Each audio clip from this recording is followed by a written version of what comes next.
ආයිබෝවන් විශ්ව සටහන YouTube නාලිකාවට ඔබ සාදරයෙන් පිළිගන්නවා. අපි අද කතා කරන්න යන්නේ ලෝක ඉතිහාසයේ භයානකම සහ ආකර්ශනීයම සිදුවීමක් ගැන. ඒ තමයි පොම්පෙයි නගරයේ කතාව. ඔයා හිතලා බලන්න, එක දවසක් වෙනකන් හරිම සාමාන්‍ය ජීවිතයක් ගත කරමින් හිටපු මිනිස්සු උදේ නැගිටලා වැඩට යනවා, පාරේ යාළුවෝ එක්ක කතා කරනවා, ළමයි පාසල් යනවා. සාමාන්‍ය දවසක්. හැබැයි ඒ සාමාන්‍ය දවසින් තමයි ලෝකයේ බලාගෙන හිටපු ඒ දර්ශනීය නගරය හදිසියෙ අතුරුදහන් වෙන්නේ. ඒක හරියට කාලය මොහොතකට නැවතුණා වගේ. මිනිස්සු ගොඩනැගිලි සතුන් ඔක්කොම එකපාරටම අයිස් වෙලා වගේ. හැබැයි මේක කාටුන් චිත්‍රපටයක් නෙවෙයි. මේක ඇත්තම කතාවක්. ඒ වගේම මේක ලෝක ඉතිහාසයේ වැදගත්ම පාඩම් වලින් එකක්.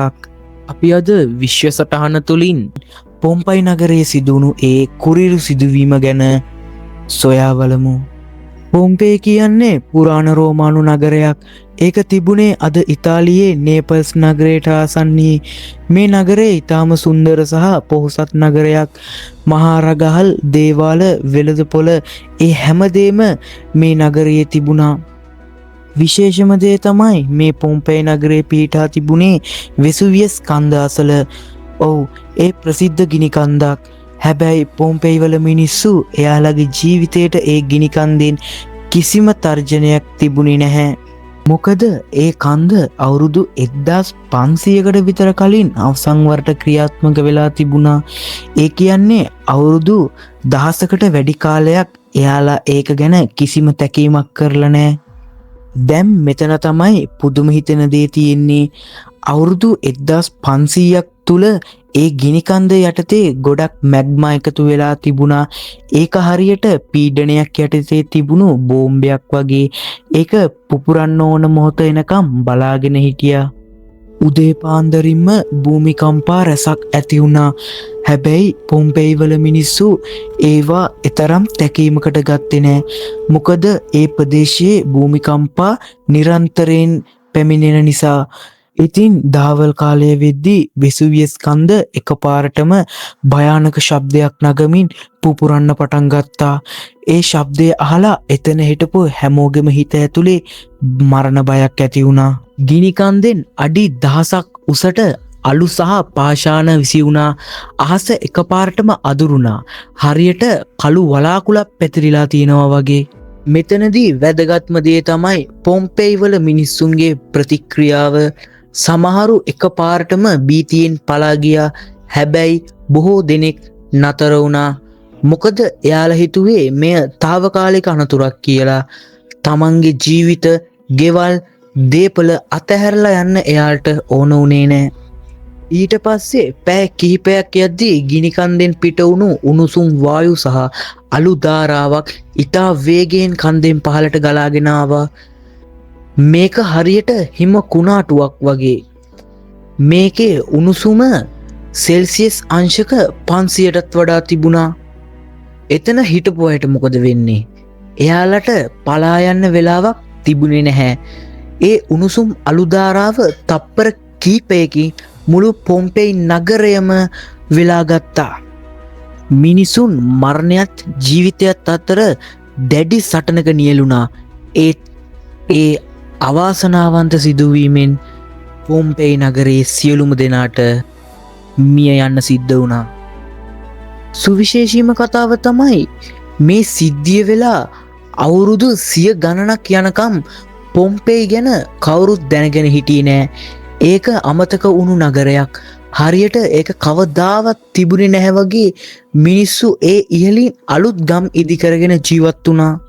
හැබැයි අවුරුදු 1700කට පස්සේ, ඒ කියන්නේ 18 වෙනි සතවර්ෂයේදී වැඩ කරන කම්කරුවෝ කීප දෙනෙක් අහම්බෙන් පොම්පෙයි නගරයේ සුන්බුන් හොයාගත්තා. එයාලට හම්බුනේ මරණයට පත්වුණු මිනිසුන්ගේ ශරීර. ඇත්තටම පුදුම හිතෙන දේ තමයි අලු තුල තිබුණු ශරීර දිරාපත් වෙලා ගිහින් හිස් කුහර විතරක් ඉතුරු වෙලා තිබුණක. විද්‍යාඥයන් විසින් ඒ කුහර තුලට ප්ලාස්ටික් වතුර වක් කරලා මියගිය මිනිසුන්ගේ අවසාන මොහොතේ හැඩතල හරියටම නිර්මාණය කරා. ඔයාලා හිතලා බලන්න අවුරුදු 2000කට විතර කලින් මිනිසුන් සතුටින් කාලය ගත කරනවා. හැමෝගෙම මූණල් වල සිනහවෙන් පිරීලා මෙවන් ව්‍යසනයක් වෙනවා කියලා වුන් හීනකින්වත් හිතන්නේ නැතුව ඇති.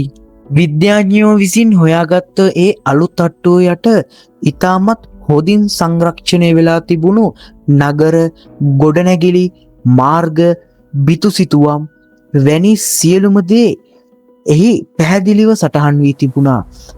එදා ජීවිතය ගැන හරියටම අපිට පෙන්වන අපූර්ව කෞතුක භාණ්ඩ පවා සංරක්ෂණය වෙලා තිබුණා. පොම්පෙයි නගරය පුරාණු රෝමානු ජීවිත පිළිබඳ අපූර්ව කවුලුවක් බවට පත් වුණා. හැබැයි මෙතනින් අපිට තවත් වැදගත් පාඩමක් ඉගෙන ගන්න පුළුවන්. ස්වභාව ධර්මය කෙතරම් බලවත්ද කියන එක. අපි හිතනවා අපිට සෑම දෙයක්ම පාලනය කරන්න පුළුවන් කියලා. හැබැයි ස්වභාව ධර්මය අපිට පාලනය කරන්න බෑ. අද වෙද්දී විසුවිය ස්කන්ධ තවමත් ක්‍රියාකාරීත්වයේ පවතිනවා. අද වෙද්දී විද්‍යාඥයෝ පවසන විදියට ගිනි කන්ද නැවත ඕනෑම මොහොතක පුපුරන්න පුළුවන් කියලා. අද එතැන ජීවත් වෙන මිලියන ගණන් මිනිස්සු ඉන්නවා. එයාලට මොකද වෙන්නේ? ඉතින් පොම්පෙයි නගරයේ කතාවෙන් අපිට පෙන්වන්නේ ඉතිහාසය නිකම්ම නිකං අතීතයක් නෙවෙයි කියලා. ඒක අපේ අනාගතයේද සිදුවිය හැකි දේ ගැන අනතුරු ඇගවීමක් කරනවා. මිනිස්සු ජීවත් වෙනවා, ආදරය, සතුට බෙදා ගන්නවා. ඒත් හෙට දවසේ මොකක් සිද්ධ වෙයිද කියලා කිසිම කෙනෙක් දන්නේ නැහැ.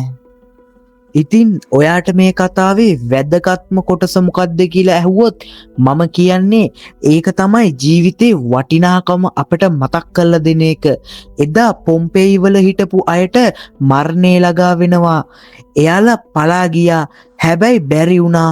නමුත් අපට පුළුවන් එයාලගේ කතාවෙන් ඉගෙන ගන්න. පොම්පෙයි අද වෙද්දී යුනෙස්කෝ ලෝක උරුම අඩවියක් බවට පත් වෙලා තියෙනවා. ලෝකයේ හැම අවුරුද්දකම මිලියන ගණනක් සංචාරකයෝ පොම්පෙයි බලන්න එනවා. ඒත් ඒ අය දකින්නේ ගල් කැටි වගේ මිනිස්සු. අතීතයේ මිනිසුන්ගේ කෑ ගැහුම්, බිය, ආදරය සහ ජීවිතය ඔක්කොම එතන නිහඬව වැතිරිලා තියෙනවා. මේකෙන් අපිට ඉගෙන ගන්න පුළුවන් වැදගත්ම දේ තමයි පොම්පෙයි විනාශය අපට කියන්නේ අතීතය අමතක නොකරන්න, අනාගතයට සූදානම් වන්න සහ වර්තමානය ජීවත් වෙන්න කියලා. මතක තියාගන්න, ජීවිතය කෙටි. අපි ගන්න හැම හුස්මක්ම, අපි දකින හැම මොහොතක්ම ඒවා අනාගතයේ සහ ඉතිහාසයේ ඊළඟ පිටුව ලියන්න සූදානම් වෙනවා. පොම්පෙයි වල කතාව අපට කියනවා ජීවිතේ කොතරම් වටිනවද කියලා.